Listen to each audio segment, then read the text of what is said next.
বন্ধুরা, যখনই আমরা ট্রেডিং বা ইনভেস্টিং জার্নি শুরু করি তখনই না আমাদের মাথায় একটা খুব সিম্পল চিন্তা ভাবনা আসে যে অ্যাপের চার্জেস সব থেকে কম আর ফিচার্স সব থেকে বেশি, আমরা সেই অ্যাপের সাথে কিন্তু অ্যাকাউন্টটা খুলবো। কিন্তু 2026-এ চার্জেস এবং ফিচার্স এর থেকে কিন্তু অ্যাপের রিলায়েবিলিটিটা বেশি ইম্পর্টেন্ট। এটা এই কারণেই কারণ 2025-এ আমরা দেখেছিলাম যখনই মার্কেটে কোনো ভোলাটাইলিটি আসে তো অ্যাপগুলো হ্যাং বা গ্লিচ হয়ে যায়, আর এতে কিন্তু ট্রেডার্সদের খুব বড় লস হয়ে যায়, কারণ ট্রেডিং এ কিন্তু প্রতিটা সেকেন্ড ম্যাটার করে।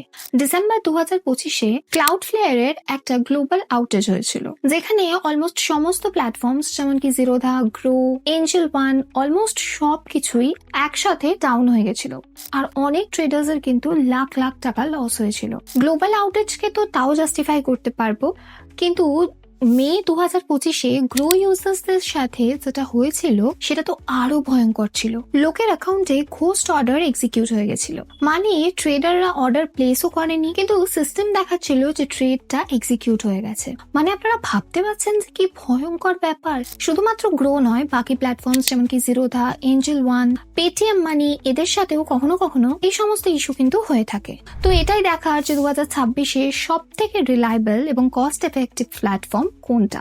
এই ভিডিওতে আমরা তো 11টা অ্যাপের ব্যাপারে কম্প্যারিজন করেছি on the basis of 7 to 8 different parameters. সমস্তটা অ্যানালাইজ করে আমি আপনাদেরকে বলে দেবো যে 2026-এ টপ 3টা অ্যাপ কোনগুলো। তো বন্ধুরা, ভিডিওটা শুরু করার আগে আপনাদের কাছে একটা রিকোয়েস্ট আছে। এই ভিডিওগুলো বানানোর জন্য কিন্তু আমাদেরকে অনেকটা পরিশ্রম করতে হয়, যেমন কি আমাদেরকে কিন্তু অনেক রিসার্চ করতে হয় এই সমস্ত ডেটাগুলোকে খুঁড়ে বার করে আনার জন্য।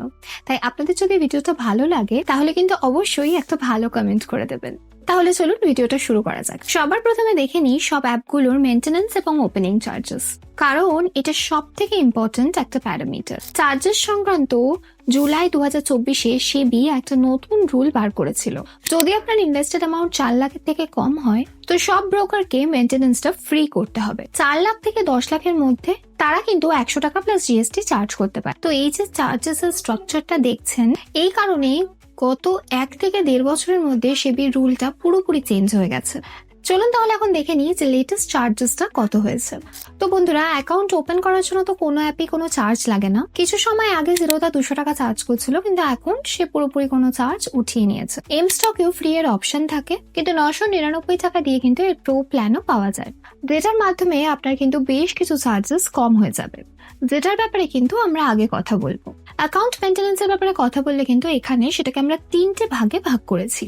যদি আপনার ইনভেস্টেড অ্যামাউন্টটা 4 লক্ষ টাকার কম হয়, যদি এটা 4 থেকে 10 লক্ষ টাকার মধ্যে হয়, আর যদি এটা 10 লক্ষ টাকার বেশি হয়। 4 লক্ষ টাকার কম হলে কিন্তু কোনো অ্যাপেই কোনো চার্জ লাগবে না, কিন্তু এখানে পেটিএম মানি এবং এম স্টক কিন্তু যাই অ্যামাউন্ট হোক তার রেসপেক্টে একটা চার্জ লাগায়। পেটিএম এর ক্ষেত্রে এটা 360 টাকা, আর মতিলাল অসওয়ালের ক্ষেত্রে এটা 480 টাকা। আর এখানে যত চার্জেস আছে সবেতেই কিন্তু জিএসটিটা আলাদা করে লাগবে।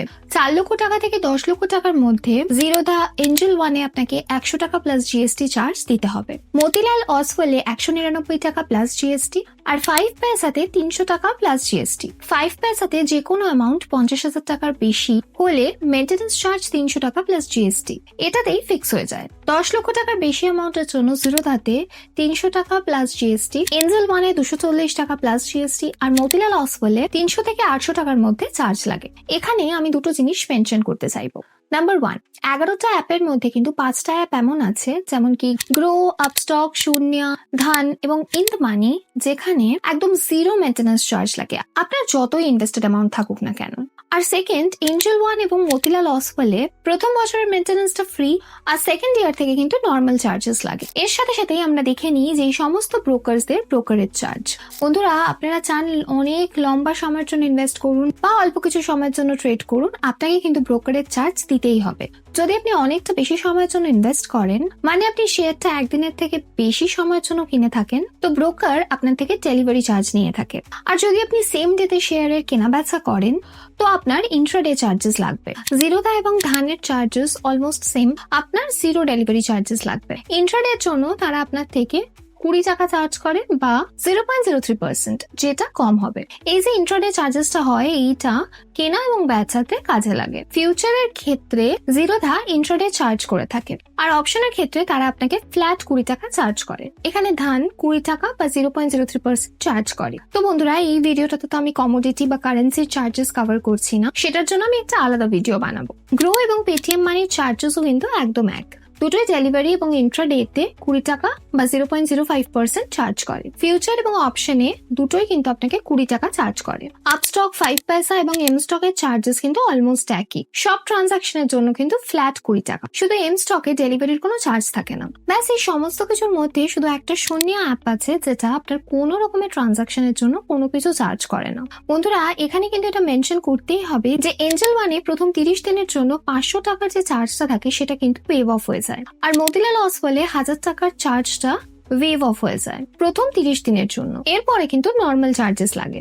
তাহলে চলুন এবার দেখে নিই যে এই সমস্ত অ্যাপ আর বাকি কিরকম ধরনের চার্জেস লাগায়। তো বন্ধুরা, এমনিতে তো 10 রকমের চার্জেস লাগায়, যেমন STT, transaction charges, turnover charge, stamp charge. কিন্তু সেটা সাধারণত সমস্ত ব্রোকার্স এর ফিক্স থাকে, মানে এই সমস্ত রেগুলেটর চার্জেস থাকে যেগুলো সবারই লাগে। এই নিচে দেওয়া চার্জেসটা একটু ভেরিয়েবল হয়, এটা আমি আপনাদেরকে বুঝিয়ে দিচ্ছি। ডিপি চার্জটা তখনই লাগে যখন আপনি কোনো স্টক বেচেন। টেবিলে যে চার্জটা লেখা আছে ওটা একটা কোম্পানির চার্জ।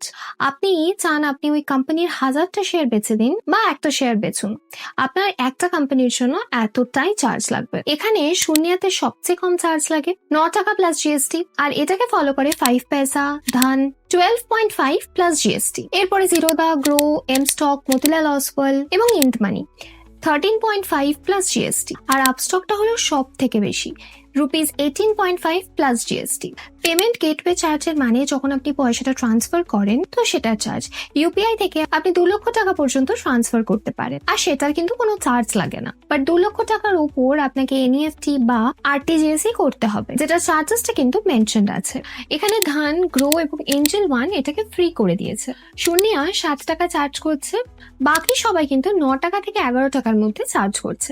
অটো স্কোয়ার কার্ড অফের মানে যখন আপনি ইন্ট্রাডে ট্রেড করে থাকেন আপনাকে একই দিনে স্টক কিনে বেচে দিতে হয়, আর এটা করার জন্য কিন্তু আপনার কাছে 3:15 পর্যন্ত সময় থাকবে।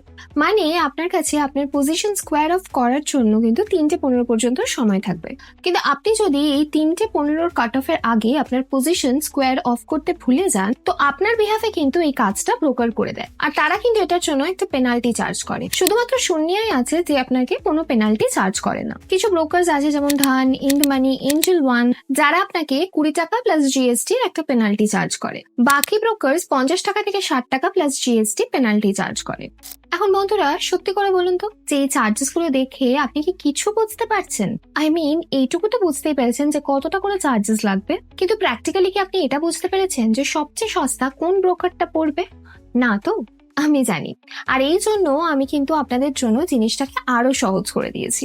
ফর এক্সাম্পল, আমি যদি জিরোধাতে গিয়ে ইন্ট্রাডে চার্জেসটা ক্যালকুলেট করি, আমি ধরে নিচ্ছি আমি একটা শেয়ার কিনেছি 100 টাকা দিয়ে আর সেটাকে 105 টাকায় বিক্রি করছি, মানে 5% প্রফিট, আর আমি এর 100টা ইউনিট বেচে দিয়েছি। তো আমার 500 টাকার প্রফিট হওয়া উচিত ছিল, কিন্তু চার্জেস কেটে 488.32 টাকা কিন্তু আমার প্রফিট হয়েছে, মানে আমার 11 টাকা 1 পয়সা চার্জেস কাটা হয়েছে। এরকম ভাবেই আমি সমস্ত অ্যাপে গিয়ে কিন্তু ইন্ট্রাডে চার্জেসটা ক্যালকুলেট করেছি, আর এতে করে কিন্তু পিকচারটা ক্লিয়ার হয়ে যাবে। তো বন্ধুরা, এখানে ক্লিয়ারলি দেখা যাচ্ছে যে শূন্যের ক্ষেত্রে কিন্তু চার্জেসটা সব থেকে কম, ফলোড বাই মতিলাল, ধান এবং তারপরে জিরোধা। পেটিএম মানি এবং 5 পয়সা চার্জেস তো একদমই আউটরেজিয়াস।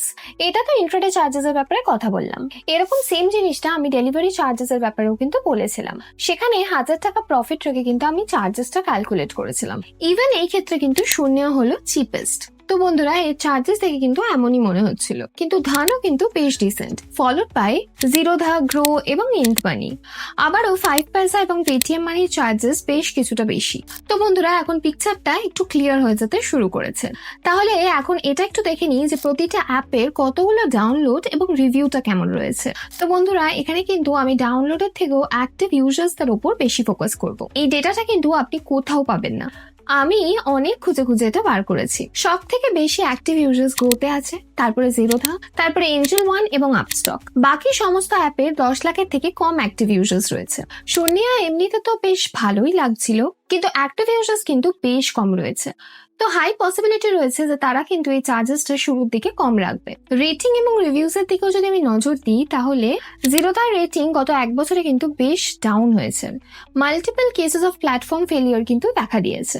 আমার মনে হয় তাদের টেকটা কিন্তু ইউজার বেসের সাথে সামঞ্জস্য হচ্ছে না। গ্রো সমস্ত প্যারামিটার্সে কিন্তু ঠিক লাগছে, তাদের রেটিং সমেত। আপস্টকটা আমার হিসাবে কিন্তু বিগিনার্সদের জন্য অতটাও ইউজার ফ্রেন্ডলি নয়। 5 পয়সা এবং পেটিএম এর চার্জেসটা বেশ অনেকটাই বেশি। মতিলাল অসওয়াল এবং এমস্টকটাও আমি প্রেফার করব না, কারণ তাদের চার্জেস এবং প্রাইসিং এর ওপেকনেস এর কারণে। তো বেঁচে রইল এঞ্জেল ওয়ান, ধান এবং ইন্ট মানি। আমার টপ 3টে চয়েস বলার আগে, যেমনটা আপনারা দেখতে পাচ্ছেন যে আমাদের কিন্তু কঠোর পরিশ্রম করতে হয় এই সমস্ত ইনফরমেশন গুলো কালেক্ট করার জন্য। তাই আপনাদের যদি ভিডিওটা ভালো লাগে তাহলে অবশ্যই একটা কমেন্ট করতে ভুলবেন না, এটা আমাদেরকে মোটিভেশন দেয়। তাহলে চলুন এবার দেখে নিই আমার 3টে choice for best share market apps in 2026। সমস্ত প্যারামিটারের দিকে নজর রেখে আমার প্রথম চয়েসটা হবে গ্রো। বেশ ইউজার ফ্রেন্ডলি অ্যাপ, তার সাথে কিন্তু অলমোস্ট সমস্ত ফিচার্স রয়েছে এবং চার্জেসটাও কিন্তু বেশ কম। এটা কিন্তু বিগিনার্সদের জন্য নিঃসন্দেহে একটা বেস্ট অ্যাপ। দ্বিতীয়তে আমি র্যাঙ্ক করব এঞ্জেল ওয়ানকে। এঞ্জেল ওয়ান কিন্তু best for both beginners and experts, decent charges এবং ডিসেন্ট ইউজার ইন্টারফেসের সাথে। আর আমার শেষ চয়েসটা হবে ধান অ্যাপ। এর মধ্যে রয়েছে অনেক ফিচার্স এবং ডিসেন্ট ইন্টারফেস, চার্জেসটাও কম, কিন্তু বিগিনার্সদের জন্য এটা একটু বেশি হয়ে যেতে পারে কারণ এদের এত রকম ফিচার্স থাকার জন্য। ব্যাস এতটাই ছিল। যেমন কি আপনারা দেখতে পাচ্ছেন যে আমাদেরকে কিন্তু অনেক রিসার্চ করতে হয়েছে এইসব ইনফরমেশন গুলো আপনাদের সামনে নিয়ে আসার জন্য। আপনাদের যদি ভিডিওটা ভালো লাগে তাহলে অবশ্যই একটা কমেন্ট করে দেবেন।